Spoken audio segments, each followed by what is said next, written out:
Olá, querido estudante, olá, estimado internauta. Eu sou o professor Douglas Gomes e venho trazer física todo dia por aqui. Mas infelizmente o que eu venho falar agora é um assunto triste. De acordo com o Datafolha, 7% dos brasileiros acreditam que a Terra seja plana. Isso mesmo, o que dá algo em torno de 11 milhões de pessoas. Então vamos agora combater esta ideia e tentar entender o que está acontecendo nesta nossa sociedade. Vem comigo. Segundo Bartusiak, do MIT, o conhecimento da Terra esférica, ou geóide, é levemente achatada nos polos, mas é tão levemente que a olho humano nós não conseguimos perceber isso, certo? Provavelmente remonta aos discípulos de Pitágoras, antes de Cristo, 6 anos antes de Cristo. O horizonte ocultava navios distantes. Você ia olhar para o navio, à medida que ia se afastando da costa, e você ia vendo cada vez menos partes do navio. Veja que aqui você vê esta parte de baixo e a de cima todinha. À medida que ele se afasta, esta parte de baixo deixa de ficar visível por conta da curvatura da Terra.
Como seria se a Terra fosse plana? Você veria apenas o navio ficar cada vez menor.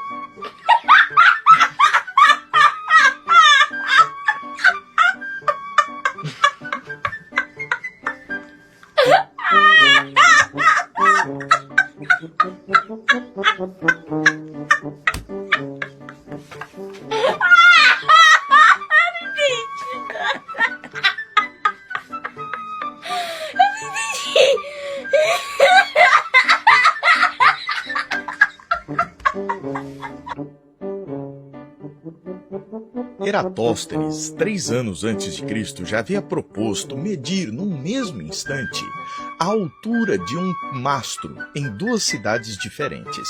Fazendo isso, ele conseguiu chegar a uma aproximação muito boa da circunferência da Terra. Ele mediu 44 mil quilômetros, e a gente sabe que são 40 mil quilômetros. Um erro pequeno, dada a tecnologia da época. Hoje, se você pegar 2 cidades distantes de 800 quilômetros, o ângulo de inclinação do Sol entre essas 2 cidades, aqui se você pegar o Sol a pino sem fazer sombra, já naquela outra cidade haverá sombra. E você consegue medir este ângulo aqui de 7,2 graus, por exemplo, permitindo que você conclua que o raio seria de 6.400 quilômetros. Geometria básica. Se um terraplanista disser para você que há problema com a matemática, ele que estudou pouco. Então, vamos lá. Mesa plana, 2 bastões e o sol distante, que vamos dizer que a lâmpada do quarto está bem distante, as sombras estão iguais. Mas e se eu colocasse a luz perto? A luz perto? Ah!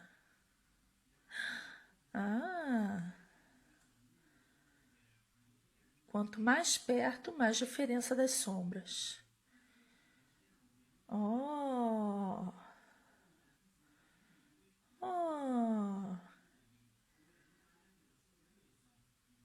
Eratóstenes, entendeu agora, meu filho? Se o Sol é perto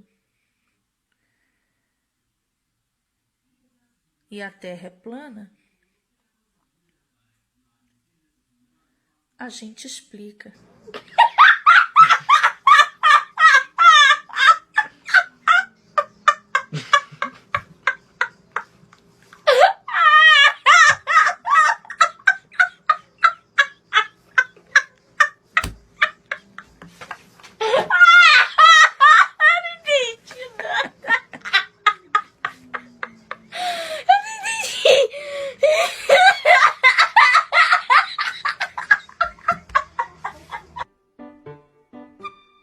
Além disso, você já deve ter percebido também que a sombra da Terra sobre a Lua, num dia de eclipse lunar, ela é uma sombra circular.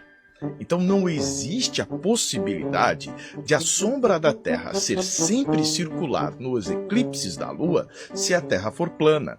Porque se você tivesse a Terra plana, dependendo do ângulo com que o Sol incidisse na Terra, faria sobre a Lua uma sombra oval, ao invés de ser circular. Você já deve ter pego uma circunferência e visto que se ela fica meio de lado, ela vai ficando oval.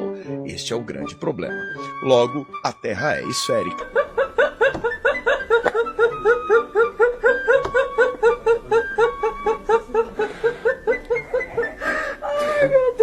Vamos para mais? O modelo da bola molhada giratória apresentado pela pseudociência é repleto de falhas e uma delas é dizer que a Lua reflete a luz do Sol. Em todas as animações que encontrei, é dito que as fases da Lua são formadas exatamente pela iluminação solar contra o ponto de vista do observador. Mas como pode, na Lua cheia, ela ser iluminada pelo Sol, se neste momento ela se encontra atrás da sombra da Terra? Ela teria que estar completamente escura.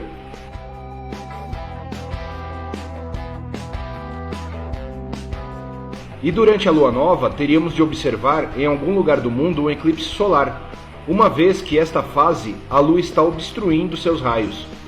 O sistema heliocêntrico deixa a desejar a cada dia, se apresentando mais farsante possível.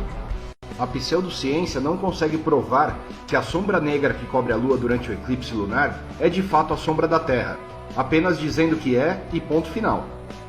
Diferente de nós, que conseguimos provar empiricamente que aquela sombra negra não é causada pela Terra de suposto formato esférico, ou suposto formato de pera. Veja este vídeo, onde um casal aguardava o eclipse lunar às 6h30 da manhã. O Sol estava quase nascendo e eles estavam esperando o eclipse lunar. Se é formado pela sombra da Terra na Lua, como que pode o Sol estar nascendo e a Lua ainda não tinha sido eclipsada? 25 minutos depois, a Lua começa a ser coberta pela sombra negra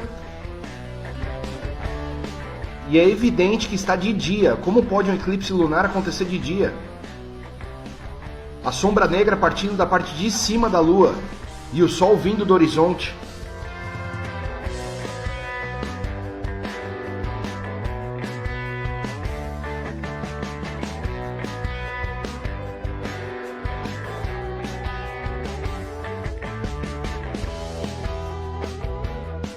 E no momento que a sombra já cobriu mais da metade da Lua, o Sol está acima da linha do horizonte. Isso é impossível no globo. O que você acabou de ver foi exatamente isto. Olha esse desenho. Como pode a sombra vir de cima para baixo se o Sol está subindo do horizonte, como afirmam os globalistas? A sombra teria que começar a aparecer na parte de baixo da Lua. Caso a Terra fosse uma bola ou uma pera, deixarei o vídeo completo na descrição. Milhares de pessoas já provaram que o eclipse lunar não é formado pela sombra da bola molhada giratória. Vamos assistir um time-lapse de um eclipse lunar.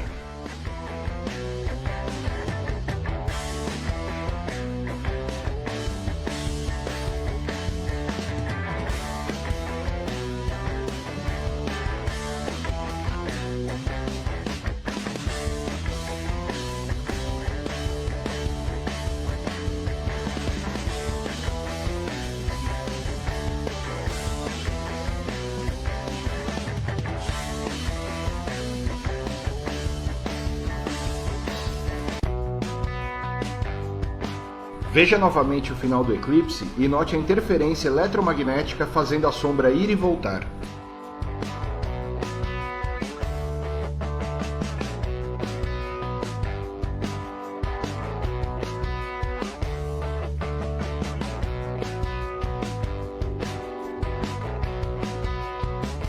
Isso nunca poderia ser de responsabilidade de corpos que realizam perfeitos movimentos de rotação. Mas como, de fato, ocorrem os eclipses lunares? Para ocorrer um eclipse lunar, a Lua precisa estar em sua fase cheia. Como apresentamos no vídeo anterior, as fases da Lua, quando ela está cheia, esta se encontra do lado oposto ao Sol, formando um ângulo de 180 graus com o vértice no norte central.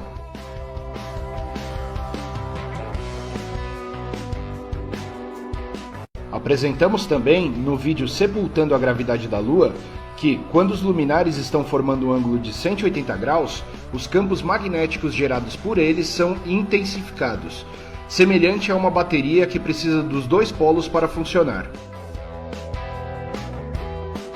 Quando os dois luminares, além de estarem a um ângulo de 180 graus, se encontram à mesma distância do norte central, é potencializado o campo eletromagnético e é por este campo que a Lua passa e sofre as alterações.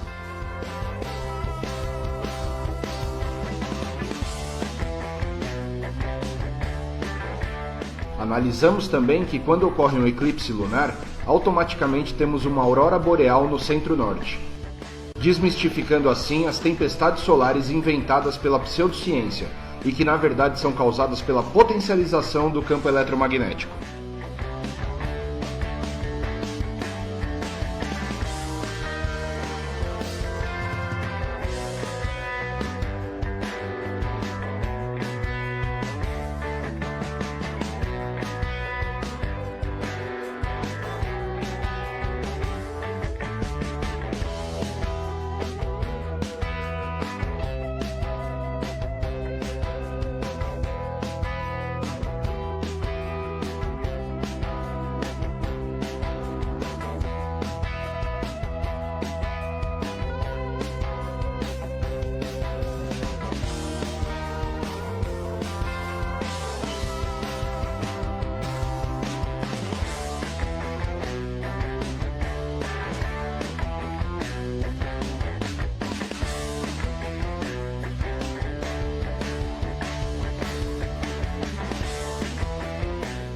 Mas apenas um campo eletromagnético seria suficiente para passar um corpo negro em alta temperatura de cinza para negro?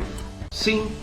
Um campo eletromagnético pode alterar a polarização da luz e, como consequência, realizar a mudança de cor dos corpos, como apresentado a seguir com a simples aproximação de ímãs.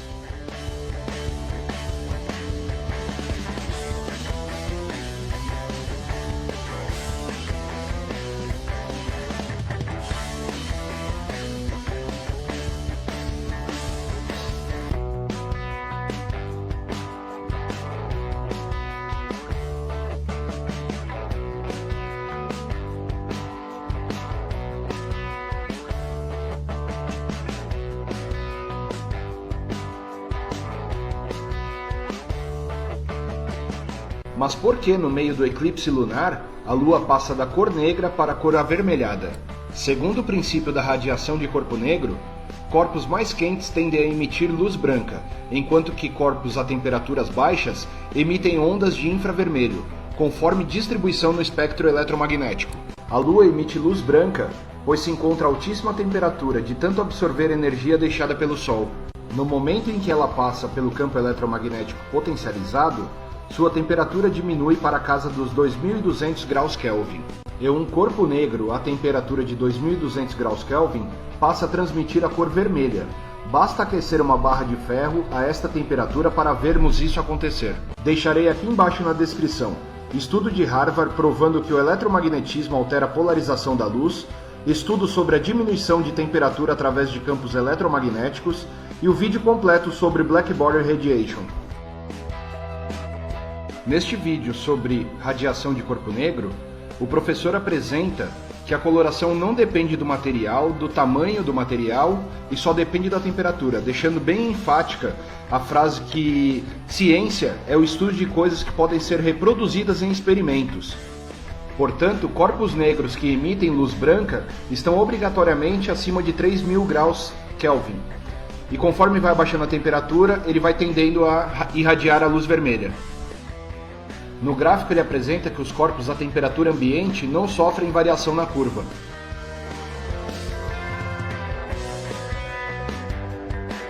Ao elevarmos a temperatura do corpo negro para 1000 graus Kelvin, ele passa a apresentar uma curva bem na onda infravermelha, dos comprimentos de onda infravermelhos. E quando elevamos a temperatura do corpo negro para aproximadamente 2200 graus Kelvin, a parte visível do espectro luminoso demonstra a cor vermelha. E quando elevamos a temperatura do corpo para 3000 graus Kelvin, a parte do espectro luminoso visível são das 7 cores do arco-íris, que sabemos que forma luz branca. Portanto, corpos a 3000 graus Kelvin irradiam luz branca. Mas sendo a Lua quente, como pode emitir radiação fria? Se ela absorve o calor e radiação deixados no ambiente, qual será a temperatura do local? A temperatura será fria, contradizendo o segundo princípio da termodinâmica. Espero que tenha gostado. Não se esqueça de deixar seu like e compartilhar.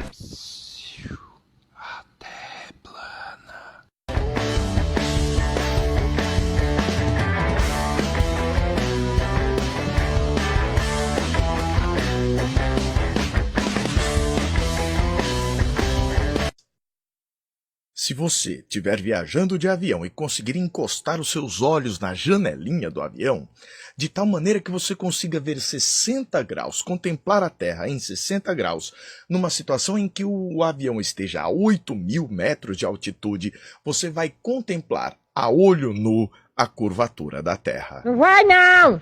Ele não vai não!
Sol sempre nasce na linha do horizonte.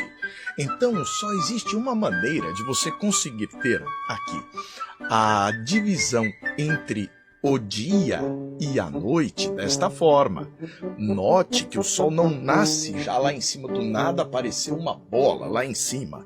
Ela vai aparecer na linha do horizonte, a bola do Sol, certo? E à medida que o dia vai passando, você vai precisando inclinar a sua cabeça para vê-lo em uma posição diferente. No pôr do Sol, justamente aqui, imagine que a Terra aqui está girando em torno de seu próprio eixo. No pôr do Sol, a pessoa, quando estiver bem aqui, vai ver o Sol se pondo também na linha do horizonte. É ali que ela vai conseguir ver o pôr do Sol. De acordo com a terraplanice, não seria desta forma. Para os terrachatos, os terraplanistas, o Sol e a Lua estão ao céu durante o tempo inteiro, Mas aí você vai ver que de qualquer ponto da Terra você deveria ser sempre capaz de ver o Sol e sempre capaz de ver a Lua. Eles nunca iriam sair do seu ângulo de visual. Bom dia, galera. Estou aqui no Rio de Janeiro. São 7h10 da manhã. Aquela ali é a Lua. Estou filmando aqui do meu celular. Estou no Rio de Janeiro, região dos lagos. Olha o sol lá. O sol está nascendo ali e a Lua está lá em cima. A pergunta que fica é o seguinte: se o mundo é uma bola, lá no Japão tá de noite, Lá do outro lado do planeta tá à noite. Mas é uma noite sem lua, porque a lua tá aqui no ocidente. A lua esqueceu de descer. Quer dizer, no Japão tá à noite, mas tá sem lua, porque a lua ficou aqui em cima do Brasil, ó. A lua e o sol. Ah, que doideira, hein? Me explica essa aí, ó, globalista. Compreende? Mesmo que você chegue e fale, olha, mas é porque a intensidade da luz solar vai diminuindo à medida que você vai ficando longe dele. Não importa, o Sol estaria sempre com um ângulo que não seria horizontal. Então esse tipo de modelo aqui é um absurdo, é uma falta de noção, porque senão você nunca veria o Sol nascendo na linha do horizonte ali. Você vai ver o Sol o tempo inteiro girando ali em torno do tal da pizza que se fala que existe. Completamente sem noção. Para completar isso daqui, imagine que exista uma linha que separe o dia do Sol. Então uma pessoa bem aqui está de noite, de uma hora para outra está de dia. É assim, desta forma, e de repente do nada, aqui ele não vê o Sol, que está bem aqui do lado, olha, bem alinhado com ele. Aí de repente surgiu o Sol do nada e lá em cima, do nada. Faz sentido para você? Pois é, não faz.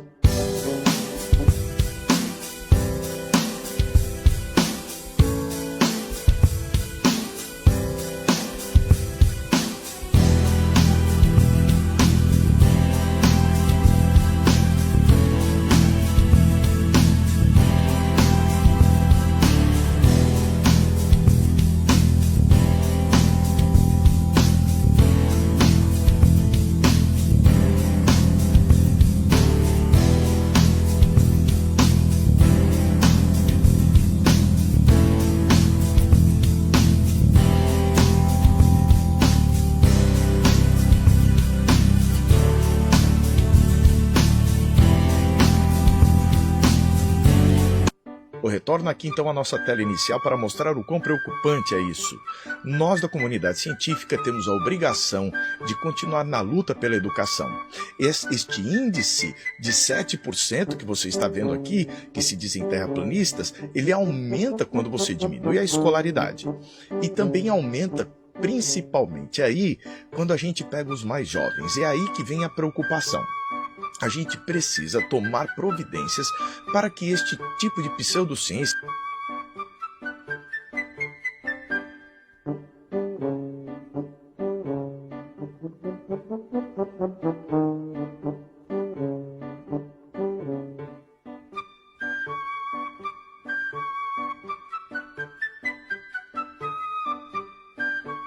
não venha acabar com a nossa estrutura educacional, com o nosso crescimento acadêmico. Porque a primeira porta é esta história da Terra plana. A segunda porta, adivinha o que é? O movimento anti-vacina. Proibir a vacina contra o HPV em todo o país. O pedido é do Ministério Público Federal. Os procuradores da República entraram com uma ação na Justiça depois de inúmeros relatos sobre os efeitos colaterais da vacina. Com dores nas pernas e muito fraca, Rafaela, de 14 anos, foi diagnosticada com trombose venosa, uma doença do sistema circulatório que atingiu parte do cérebro. Os sintomas apareceram depois que ela tomou a vacina contra o HPV, o papiloma vírus humano, que é um dos causadores do câncer no colo do útero. Algumas horas depois eu comecei a sentir muita dor no braço pesado, muita dor de cabeça. E eu tomei na escola, que estava tendo a campanha de vacinação, e foram na escola me vacinar. Este médico que cuida da estudante explica que foram colocados 18 stents, pequenas molas, no cérebro de Rafaela, para desobstruir as artérias. Ela não foi a única paciente que chegou no consultório depois de ser vacinada contra o HPV. O neurocirurgião já atendeu 8 casos semelhantes e não tem dúvidas de que a doença foi causada pelo medicamento. Não tinha nenhuma doença prévia, crianças normais tomaram a vacina, começaram a ter sintomas. Então, a associação ficou clara para mim, na minha visão, ficou clara entre a vacina e o início dos sintomas. A vacina contra o HPV está disponível na rede pública de saúde em todo o Brasil desde março de 2014. Uma campanha chegou a ser feita nas escolas para imunizar meninas de 9 a 13 anos de idade. Os casos de reação à vacina chegaram aos consultórios médicos e também ao Ministério Público Federal. O MPF investigou como foi feita a adoção da vacina pelas autoridades de saúde e concluiu que não existe uma pesquisa que comprove a eficácia da imunização. A liberação da Anvisa ficou estribada, baseada em estudos feitos por profissionais vinculados ao próprio laboratório que produz a vacina. Não há nenhum estudo no Brasil, não foi feito nenhum estudo no Brasil. O Ministério Público Federal entrou na justiça contra a União e o governo de Minas Gerais. Vários países estão preocupados com os efeitos adversos da vacina. São mais de 2.000 efeitos. Tanto é que o Japão já recomendou a não aplicação da vacina. Eu peço que o uso dessa vacina seja proibido em todo o território nacional. E peço também que seja reconhecida a nulidade do ato da Anvisa que autorizou a importação, a produção e a distribuição dessa vacina no Brasil.